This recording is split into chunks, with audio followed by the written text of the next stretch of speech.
Praise the lord. దేవునికి స్తోత్రం. సాటిలేని జీవము గల సర్వశక్తిమంతుడైన యేసయ్య పరిశుద్ధ నామంలో అందరికీ బ్లెస్సింగ్ బీయింగ్ క్రిస్టియన్ తరపున వందనాలు.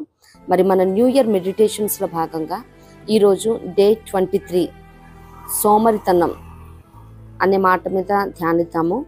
మరి యాక్చువల్లీ దీనికి కీవర్డ్స్గా సామెతలు 12:24 శ్రద్ధగా పనిచేయవారు ఏలుబడి చేయుదురు, సోమరులు వెట్టి పనులు చేయవలసి వచ్చును.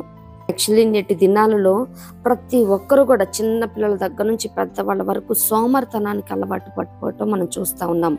మరి ఇప్పుడున్న టెక్నాలజీ ఏమి, మషిన్స్ ఏంటి, రిమోట్స్ ఏంటి, రోబోట్స్ ఏంటి, వీటన్నిటితో మరి గూగుల్ మ్యాప్స్, వాయిస్ సెర్చ్లతో మనం పని చేసేసుకుంటున్నాం. కాబట్టి మరి మనిషి మరి ఫిజికల్ మూమెంట్స్ అనేది చాలా వరకు తగ్గిపోయినాయి. మరి ప్రతిదీ కూడా ఇంతకుముందు మరి వ్యవసాయంలో మరి మనుషులు వంగొని మరి నాట్లు వేటు ఇట్లాంటివి చూస్తూ ఉండేవాళ్ళము. మరి ఇప్పుడు ప్రతిదీ కూడా నాట్లకి, కోతలకి, వాట్నాట్ మనం ఇంట్లో చేసుకునే పనులు కూడా అన్నిటికీ మషిన్స్ వచ్చేసినాయి. మరి మనిషి ఫిజికల్ మూమెంట్స్ అనేది లేదు. ప్రతిదీ మనం ఎక్కడ కూర్చుంటే అక్కడికి, ఈవెన్ ఫ్యాన్ కూడా రిమోట్స్ వచ్చేసాయి. మరి ఆ రీతిగా అన్నీ మనిషి సుఖవంతమైన జీవితానికి అలవాటు పడిపోయి మరి మేము సుఖాన్ని అనుభవిస్తున్నాం అనుకుంటూ సోమర్తనంలోకి, మరి సోమర్తనం అనే లోయలోకి ప్రతి ఒక్క మనిషి కూడా పయనిస్తూ ఉన్నాడు. మరి లేఖనాలు ఏం సెలవిస్తూ ఉన్నాయో మనం చూద్దాము. సోమరికి ఏమీ లేదంటే జ్ఞానం లేదంట. మరి సోమరి చీమల ఎద్దుకెళ్ళి వాటిని కనిపెట్టి నడతల్ని జ్ఞానం తెచ్చుకోమని చూస్తూ ఉన్నాం. అంటే వారికి జ్ఞానం లేదు కాబట్టి వారి మంచి స్టామినా, టాలెంట్స్ కలిగి ఉండి కూడా పని చేయటానికి సోమర్తనం అన్నమాట. మరి ఆ రీతిగా వారికి రావాల్సిన ఫలాన్ని పొందుకోలేకపోతూ ఉన్నారు. జ్ఞానం లేదు కాబట్టి ఆ రీతిగా వారు సోమర్తనంగా నడుచుకుంటూ ఉన్నారు.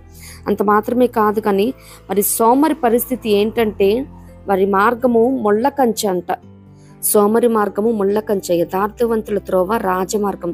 ఎందుకంటే సోమరి తన ఇంటి ముందున్న ఏదైనా మార్గంలో వెళ్ళేటప్పుడు మరి ఎప్పటికప్పుడు రోజు క్లీన్ చేసుకుంటూ ఉంటే ఏంటంటే అవే మొత్తం చాలా క్లియర్గా ఉంటుంది. మరి సోమర్తనమే పెద్ద ముళ్ళకంప. మరి అలాంటిది బలహీనతలు, అవిధేయత, అపవిత్రత, అహంకారము, మరి ఈ రీతిగా ఇవన్నీ కూడా ముళ్ళ కంచెలాగా ఒకదాని వెంబటి ఒకటి మరి హృదయంలో కూడా ఇవి ముళ్ళ కంపలాగా ఈ మార్గాలను మూసివేస్తూ ఉన్నాయి. మరి ఈ రీతిగా ఎవరు ఉండకూడదు. మరి ప్రతినిత్యము మన ఇంటి ముందు ఏ రీతిగా క్లీన్ చేసుకుంటూ ఉంటామో మన హృదయాన్ని కూడా మనం ఎప్పటికప్పుడు క్లీన్ చేసుకుంటూ ఉండాలి. మరి సోమరి తన ఆత్మీయ పరిస్థితి కూడా ఆ రీతిగానే ఉంటుంది. తన మార్గము రాజమార్గంగా ఉండదు, ముళ్ళ కంపలతో ఉంటుంది. మరి ఇంటి ముందు 1-2 రోజులు క్లీన్ చేసుకోకపోతే, మరి పల్లెటూళ్ళలో అయితే ముళ్ళ కంపలు ఇవి ఉంటే, మనకైతే సిటీస్లో ఉన్న వాళ్ళకి డస్ట్ అదంతా ఫామ్ అయిపోతుంది అనమాట. మరి సోమరులు ఏ పని చేయరు కాబట్టి అటువంటి పరిస్థితిలో వారు ఉండవలసి వస్తుంది. అంత మాత్రమే కాదు కానీ పస్తు పడి ఉంటాడంట. మరి పాత్రలో చెయ్యి ముంచుతాడు కానీ తన నోటికి ఎత్తనైనా ఎత్తాడు. మరి పస్తు పడాల్సి ఉంటుంది. ఎందుకంటే నిద్రపోతూ ఉంటాడు, కుకింగ్ చేసుకోవటానికి ఉండదు. ఈవెన్ ఎవరైనా మరి హాస్టల్స్లో కానీ హోటల్స్లో కానీ మరి స్టిప్లెట్ టైం లైన్లో మాత్రమే మెస్ ఓపెన్గా ఉంటుంది. మరి టైం అయిపోయిన తర్వాత ఆ పర్టికులర్ మెస్ అన్నది క్లోజ్ చేయడం జరుగుతూ ఉంటుంది. ఆబ్వియస్లీ పస్తుగానే ఉండాలన్నమాట. అంత మాత్రమే కాదు కానీ సోమరి ఏం చేస్తాడు, ఒకటి నిద్రపోతాడంట. సోమరి ఎందాక నీవు నిద్రపోదు, ఎప్పుడు నిద్రలేస్తావు? ఉతక మీద తలుపు తిరుగును, తన పడక మీద సోమరి తిరుగులాడుతూ ఉంటాడు. మరి తలుపుకి స్క్రూస్ అవి బిగిస్తారు కదా, అది ఎంతవరకు అయితే ఎంతగలుగుతుందో అంతవరకు ఓపెన్ క్లోజ్, ఓపెన్ క్లోజ్. అట్లానే సోమరి కూడా ఈ చివరి నుంచి ఆ చివరికి తిరుగులాడుతూనే ఉంటాడు కానీ లేవడు, నిద్రపోతూ ఉంటాడంట. రెండోది చూసినట్లయితే ఆశపడతాడు కానీ వాని ప్రాణమునికి ఏమీ దొరకదు. ఆశపడతాడు, అది చేసేయాలి, నేను లేచిన తర్వాత అది చేసేయాలి, ఇది చేసేయాలి, ఇది సాధించాలి, అది సాధించాలి, అది కొట్టేయాలి, ఇది కొట్టేయాలి, ఆ జాబ్లో స్థిరపడాలి, ఈ రీతిగా అనుకుంటాడే తప్పించి ఏది కూడా చేయడు.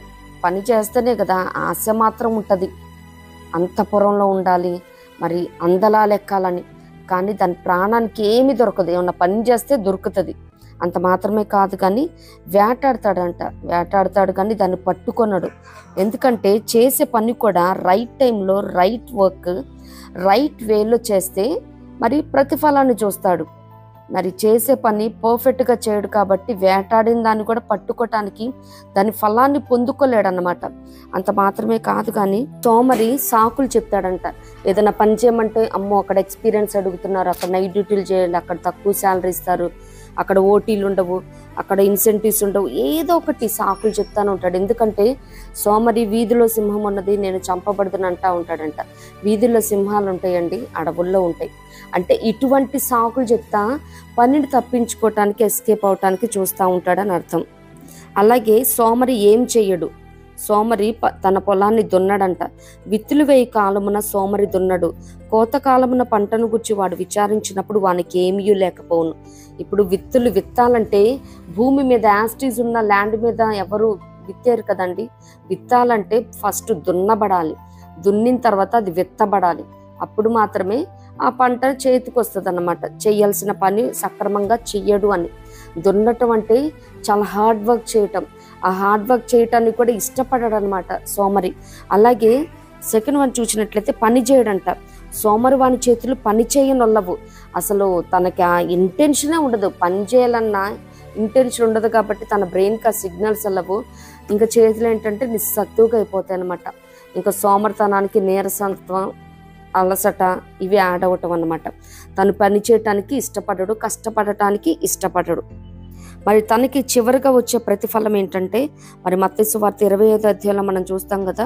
మరి 5 తలాంతులు 2 తలాంతులు 1 తలాంతు ఇచ్చినవాడు మరి అయ్యా నువ్వు విత్తని చోట కోసేవాడు అని, చల్లని చోట కూర్చుకునేవాడు అని తెలుసు కాబట్టి నీ తలాంతు నీకు ఇచ్చేస్తున్నప్పుడు సోమరువైన చెడ్డదాచుడా. ఎందుకంటే పనిచేయటానికి తను ఇష్టపడలేదు కాబట్టి ఇక్కడ కూడా సాకు చెప్తా ఉన్నాడు యజమానికి. మరి తనకొచ్చే ప్రతిఫలం ఏంటంటే తనకిచ్చిన తలాంతు తీసుకొని మరి ఎవరైతే 10 తలాంతులు సమకూర్చారో తనకివ్వటం, అంటే ఇచ్చిన తలాంతు తీసేసుకోవటం. రెండోది వెలుపటి చీకటిలోకి పడద్రోయబట్టం. మరి ఎవరైతే ఇప్పుడు మరి దేవుడు తలాంతునిచ్చి దాన్ని వినియోగించుకుంటా ఉన్నారో వారొక్కటే తెలుసుకోవాలి. మరి సోమరితనం వల్ల నాకు అవకాశాలు రావట్లేదు, నాకు ఎవరు ఆపర్చునిటీ ఇవ్వట్లేదు, నేను ప్రూవ్ చేసుకోవటానికని ఈ రీతిగా సాకులు చెప్పడం కాదు. ఎందుకంటే జ్ఞానం గలవాడంట అవకాశం కోసం ఎదురు చూడడంట. He creates an opportunity himself. తనంతట తనే అవకాశాలను సృష్టించుకుంటాడంట జ్ఞానం గలవాడు. మరి సోమరికి జ్ఞానం లేదని మనం చెప్పుకున్నాం కదా. చీమల యొద్దకు వెళ్ళి వాటి నడతలను కనిపెట్టి జ్ఞానం తెచ్చుకోమంటా ఉన్నారు. సోమరితనానికి జ్ఞానం ఉండదు కాబట్టి సోమరి వాడికి ఈ రీతిగా సాకులు చెప్తూ ఉంటారు. మనం ఎవ్వరం కూడా ఈ రీతిగా ఉండకూడదు. దేవుడు నమ్మకంతో ఇచ్చిన ఆ తలాంతు ఏదైతే ఉందో దాన్ని రికగ్నైజ్ అయ్యి మరి రియలైజ్ అయ్యి ఇప్పటివరకే చాలా సమయాన్ని నేను వ్యర్థపరిచాను ప్రభా, నన్ను క్షమించని రిపెంట్ అయ్యి ఆ తలాంతుతో మరి అనేక ఆత్మల రక్షణార్థమై దేవాది దేవుని నామ మహిమార్థమై పరలోక రాజ్య విస్తరణకై ఆ తలాంతు వినియోగించి ఆత్మలని నిత్యముగా ప్రభు చెంతకి నడిపించుదుముగాక.